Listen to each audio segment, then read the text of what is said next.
Acquired pneumonia is one of the common respiratory infections seen in adults, and also one of the major reasons for admission in the ICU, and also the common reason for causing ARDS. So that is what we are going to discuss today.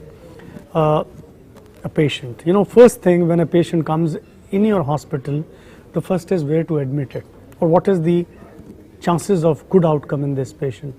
I have with me Dr. J.C. Suri, who is the consultant head and professor in the Department of Pulmonary Medicine, Critical Care and Sleep Disorder at Vardhaman Mahavir Medical College and Safdarjung Hospital.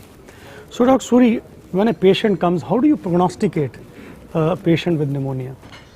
Any patient who comes to the hospital needs to be prognosticated because of number of reasons. First, you have to decide whether this patient can be treated at the outdoor basis or he has to be admitted in the hospital. If he has to be admitted in the hospital, whether he can be managed in the general ward or he should go into the ICU. So a number of scoring systems have been devised in the past to help the physician to decide whether this patient should be, where this patient should be managed. We have with us a number of scores. Basically, these scores cover the demographic features like age and sex. It also looks into the predisposing factors.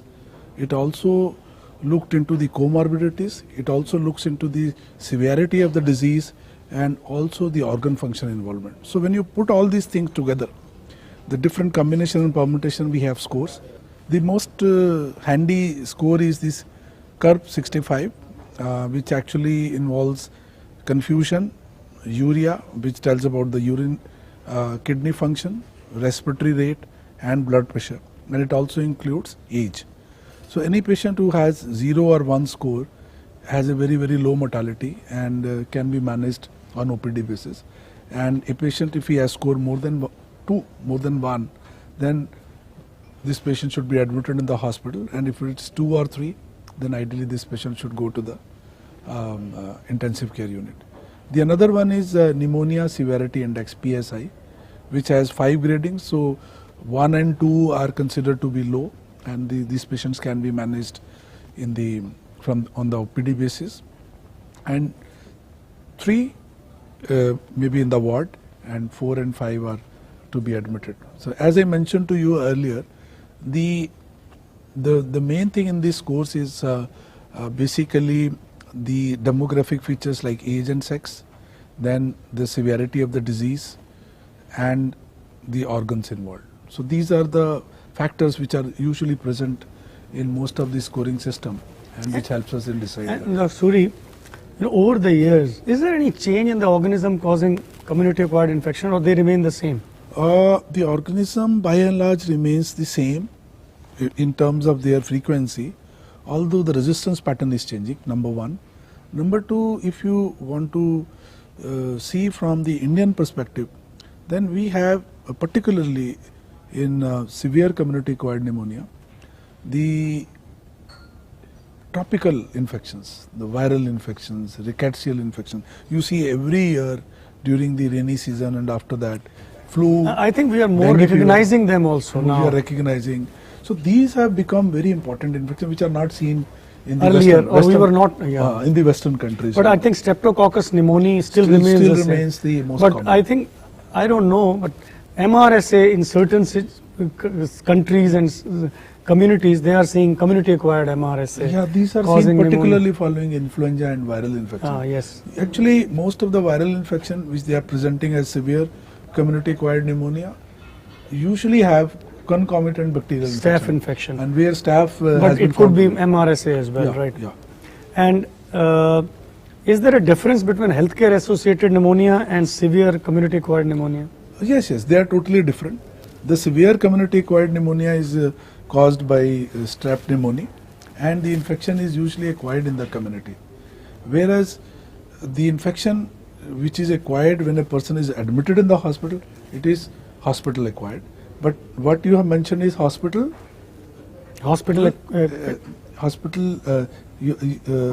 community acquired and healthcare associated.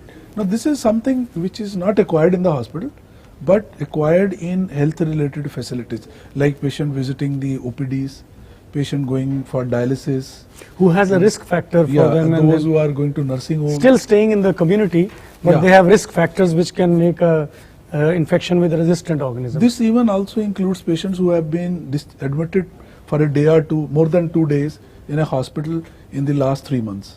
So they will up also to be- 90 days, up even to if they're 90 days, admitted, last 3 months. it becomes a risk factor. Somebody who's going for his wound care, somebody who's receiving intravenous antibiotics. But so they are different, and the organism causing is also different. It has been seen through the studies that the infection acquired through these facilities are associated with increased mortality and increased prevalence of drug resistance.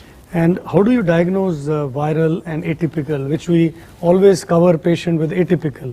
But have you ever tried to diagnose them, and what are the tests which are recommended? See, most of the viral and atypical infections, first they are suspected from the epidemiology of the case, because you see that there is a seasonal pattern. We have flu, we have 2 peaks of flu, we have a dengue fever pattern coming. So one thing is that, and you will see a clustering of these patients coming from the community.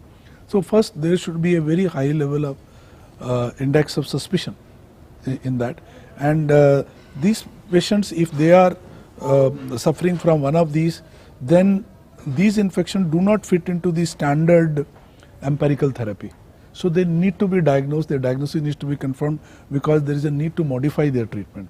So for viral infection, mostly we have the PCR tests.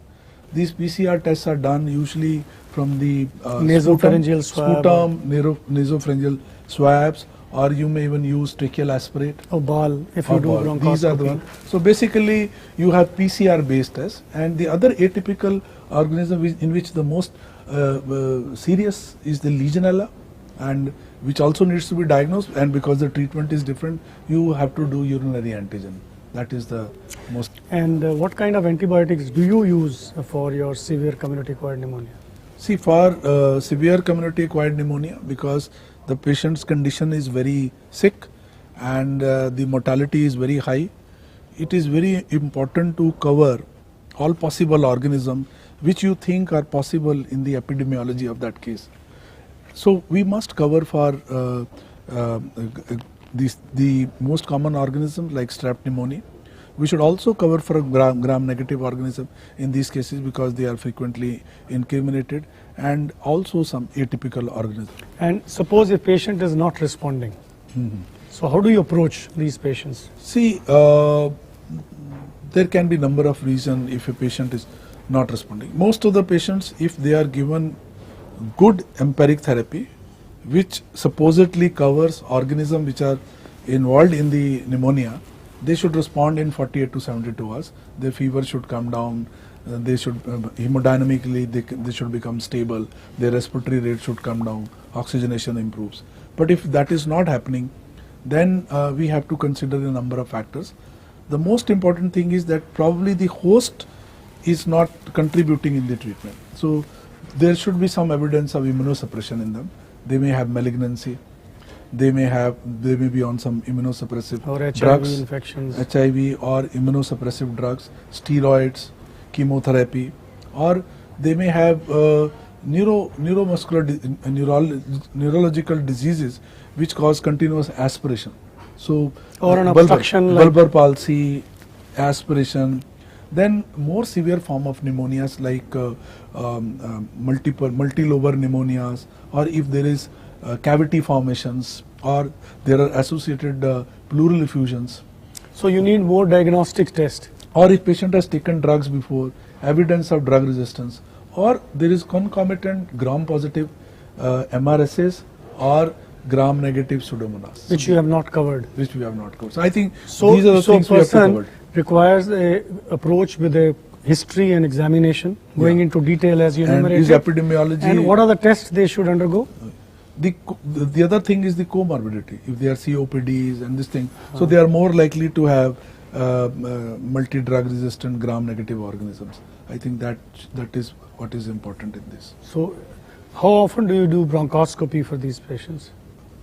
Routinely, we are not doing it, those who are responding, but any patient who fails to respond, I think bronchoscopy becomes a one of the important modality to be used. Yeah, one of the important modalities to use, and we should also look for other like viral infections and atypical organisms. So detailed investigation needs to be done. Yeah, because normally in a simple community-acquired pneumonia, if you are given this empirical therapy and if there is respond within 48 to 72 hours, you need not go in for say urinary antigens for streptococcus or for Legionella or PCR test for this thing. So these things becomes important in this. And you know, there are a lot of studies recent past that steroids in severe pneumonia. What's your take on this? Yeah, recently there have one study had come, I think in the last 1 or 2 years, 2 years maybe, that if you all those patients of pneumonia who are admitted in the hospital, who needs admission in the hospital, or those who are in the ICU, they do well if they are given steroids, because these patients have pneumonia with septicemia, and they have a very high level of inflammation and inflammatory mediators, which is causing this multi-organ dysfunction. So But I never had the courage to use. I have never used it. You use it routinely? Recently, we have used after this study, we have done it. As per the different studies, there is a definite improvement in the mortality, and the dose of the steroid which is recommended. So we is need quite more high. experience, Yeah. and maybe in a certain selected patient one can use them. Yeah, the recommendations are like this. We strongly recommend steroids in patients who are admitted in the ICU, and we suggest the use of steroid in serious patient admitted in the hospital but not in the ICU. So in ICU it is more important. In ICU it is recommended, and those who are admitted in the hospital in the general ward but sick enough So to be sicker- admitted is suggested. So sicker the patient, more benefit of the steroid. So community acquired pneumonia is of course the commonest in the children as well as in adults, and the streptococcus pneumoniae still remains the commonest, although over the years there has been some change in the organism causing infection because of the viruses. We are recognizing more. The treatment of choice, whether it's a severe infection or a mild infection, has to cover and remains the same what is for the community acquired pneumonia. And supportive care you have to give in the ICU as like any other patients. As far as the steroids are concerned, you could consider their use in the ICU, but it is suggested that it may be used if the patient is admitted in the hospital but not in the ICU. Thank you, Dr. Suri. Thank you.